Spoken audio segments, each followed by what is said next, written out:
Thank you very much. Good morning. So now, I guess you have an answer to the question of whether or not a forensic audit of the register will be carried out. But you seem not satisfied. Why do you insist on a forensic audit of the register? Thank you very much. And good morning to Cherry. Let me state that the Electoral Commission is strictly a creation of law grounded on its independence, but with certain fundamental principles. One is trust. Two is transparency. Three is credibility. And to crown it, the work of the Electoral Commission must at all times, not by choice, not by convenience, embody free and fairness.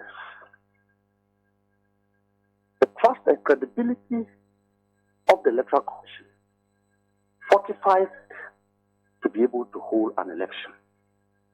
And so Ghanaians have always warned that we shouldn't get to a place where the cumulative effect of incompetence, lack of due diligence or due care,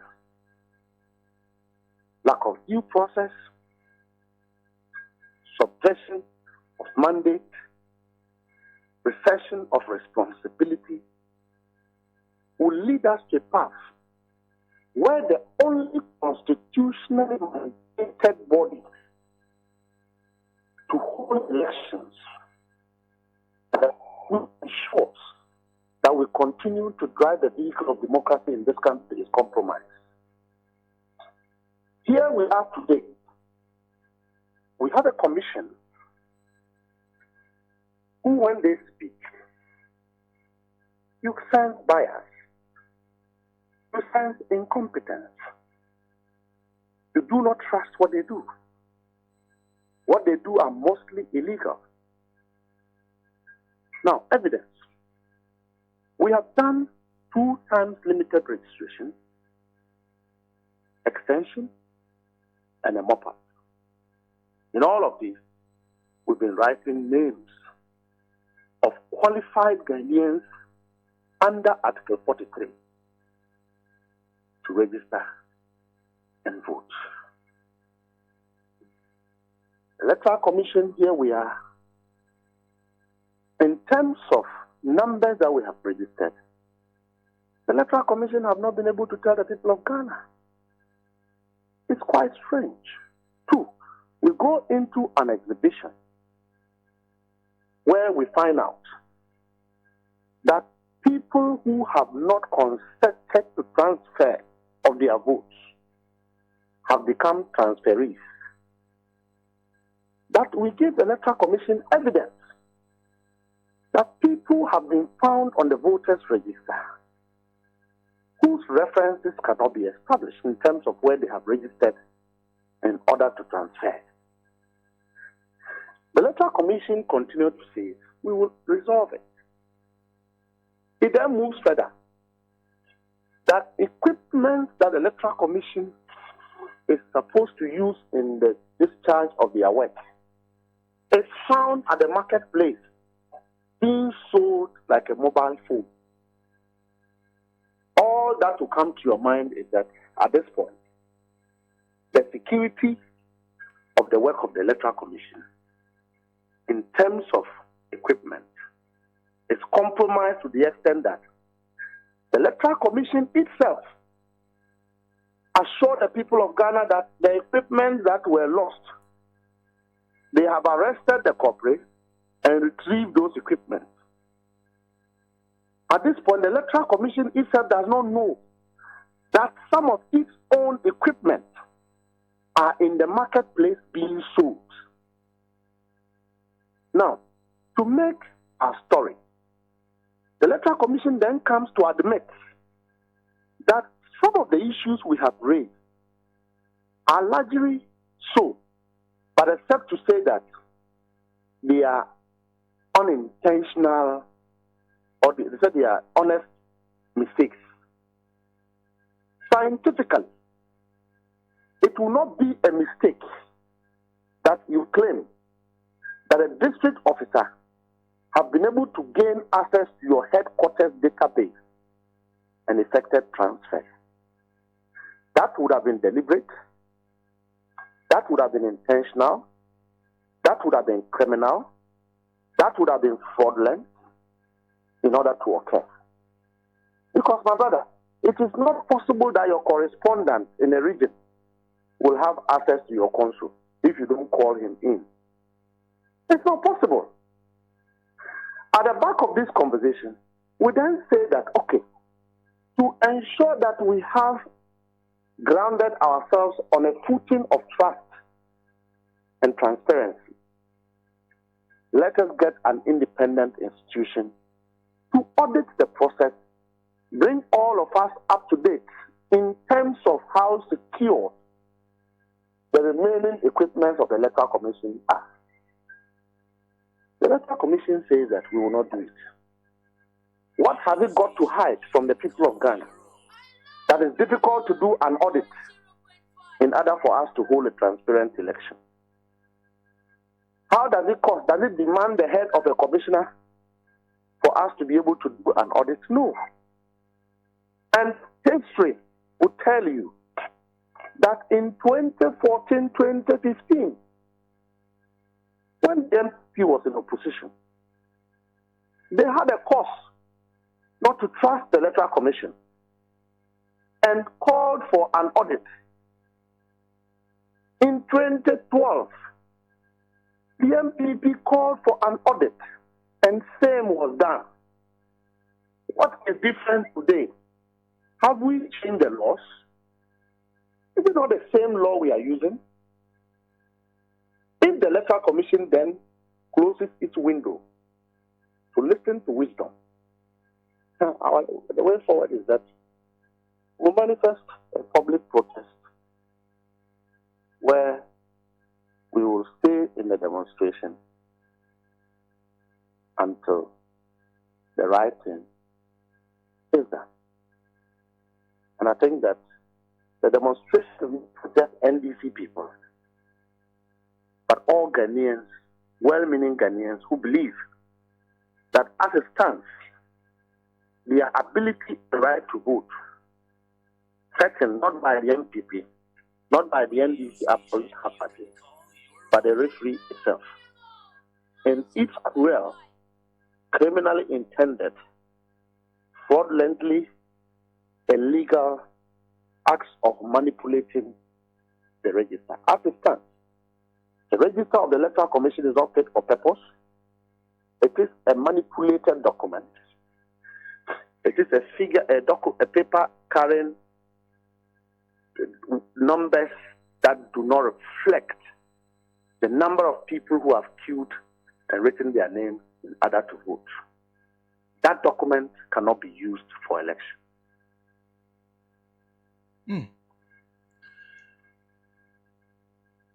You said it's a manipulated document. Manipulated by who and for what purpose? Well, we can believe that at this point there are characters and actors within the Electoral Commission whose intentions are criminally, whose intentions are politically influenced, motivated, and incentivized. And I will advise the Electoral Commission to introspect and have full appreciation of responsibilities they have to vicariously take on. Because the commissioner may go to sleep even if she claims she's not aware of manipulation. But an act of an officer of the commission is an act of the commission. And so if we have come to a point where people's names are missing from the register, people's names have found its place in the register when it's not supposed to be there, you cannot qualify that as a register. but a document that has been illegally manipulated, because you do not have the right to delete a name from the register without recourse to law. The Electoral Commission is a fully regimented body.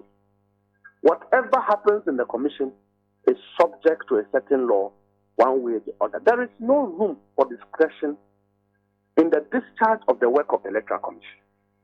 And I think that is where we are. It is manipulated by officials of the commission with a tacit involvement of some commissioners, because you will require a senior officer to be able to have access to the Electoral Commission's database in order to transfer votes illegally. And the Pusiga case is a typical example. It is knowledge turned upside down.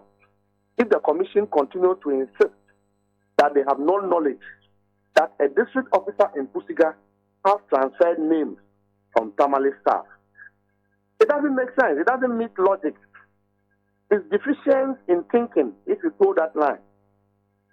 You will only require somebody who is in the strong room, IT room of the commission, to be able to assign numbers to each district structure, not even region, district.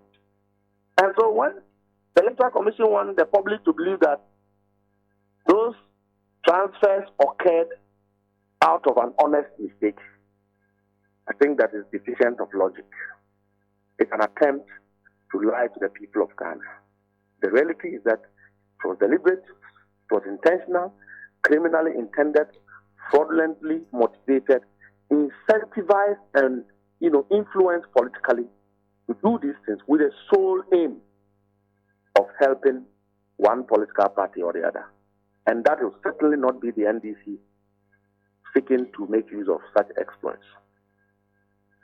But they have also suspended that head of the Pusiga EC office. If they had a hand in it, why suspend him? Well, that is exactly, it is an issue of giving the dog a bad name and hanging it. I don't believe that, and like I said, I dare the Electoral Commission. There is no way that a district officer can have access to the strong database, national database of the Electoral Commission without permission, to enter into that database.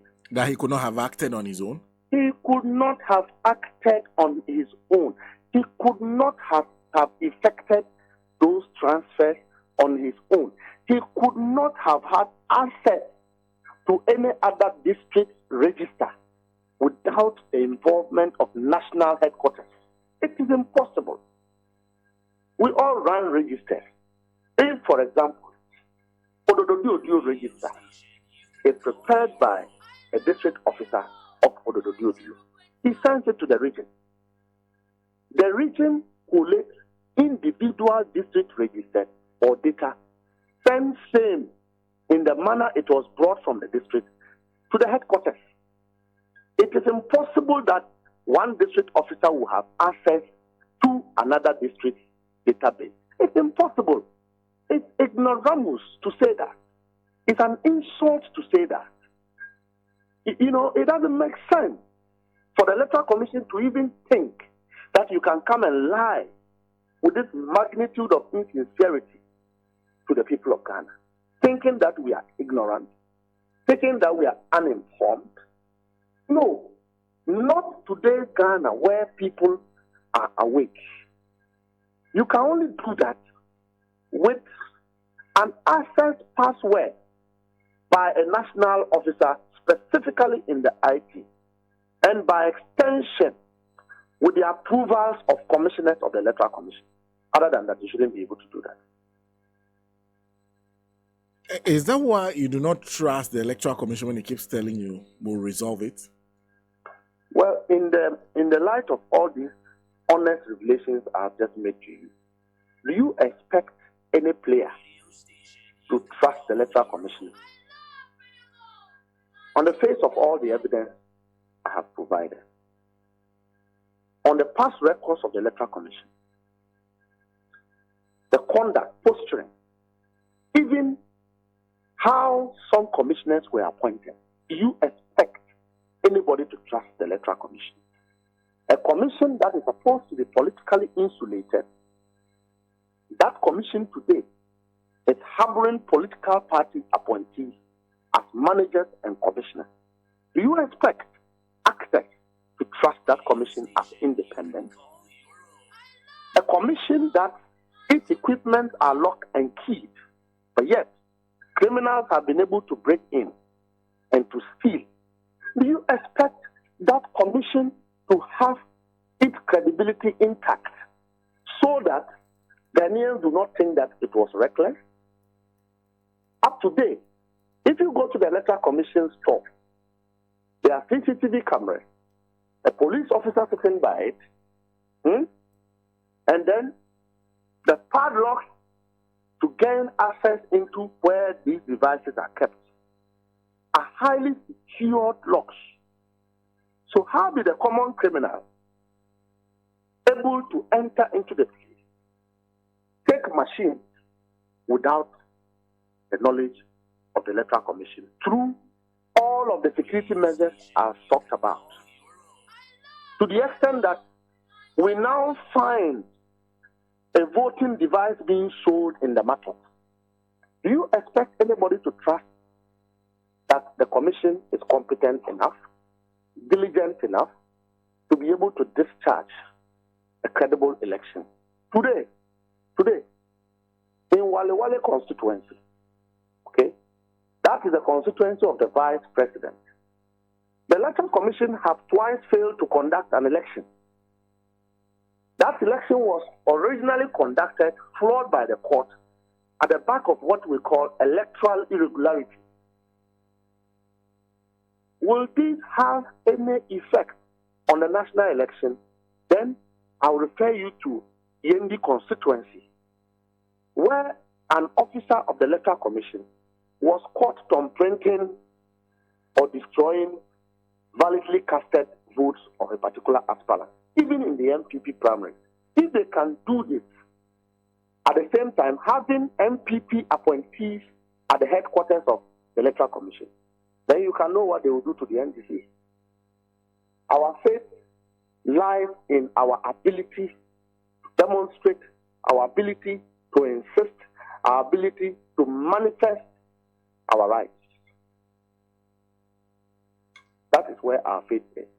Our ability to ensure that the right things are done. Our ability to hold this commission up to standard is what will give Kino and the NDC will relentlessly pursue that path without apology. And the way to get this done is demonstrating for the EC to accept your proposal for a forensic audit of the register. This will not be just a mere demonstration. It will be a demonstration that will shake the foundation of this country. A demonstration that will shake the foundation of this country. How? Because we will sleep in the streets until the Electoral Commission does right by us. In the interest of public elections transparency, in the interest of protecting our democracy, one vote, in the interest of averting an imminent danger on the peace and stability of this country, in the interest of ensuring that Ghana continue to become a beacon of democracy, reference to other nations, we will not allow few crook, criminally minded individuals motivated by political appetite to hold on to power when Ghanaians are calling for a change. We will not give them the way. We will not give them the room. We will not allow them. We will take on our rights and ensure that the right things are done. It doesn't matter the cost. It doesn't matter the price we have to pay. The NDC will partner with the people of Ghana to ensure that we get the Electoral Commission to do what is right. Why not demonstrate now? That is why we are demonstrating. That is why we have given up to 17th. If an audit is not announced, the NDC will hit the road, partnering with the people of Ghana who feel threatened that there is an attempt, a deliberate attempt, not to organize a transparent election. People who are not sure that they will go to police stations and see their names. We will partner with those people. We will partner with the unemployed Ghanaians, the hungry Ghanaians, Ghanaians who have lost their businesses, Ghanaians who are oppressed, Ghanaians who are suffering, Ghanaians who are shortchanged. We will partner with them to ensure that we sleep in the streets, block the roads, and insist that we occupy the Electoral Commission's offices across the country until the right thing is done. Well, we do wish you all the best, and thank you very much for speaking to us this morning. We hope to partner with you in this endeavor. Well, thank you. We are grateful. Mustafa Gbande is Deputy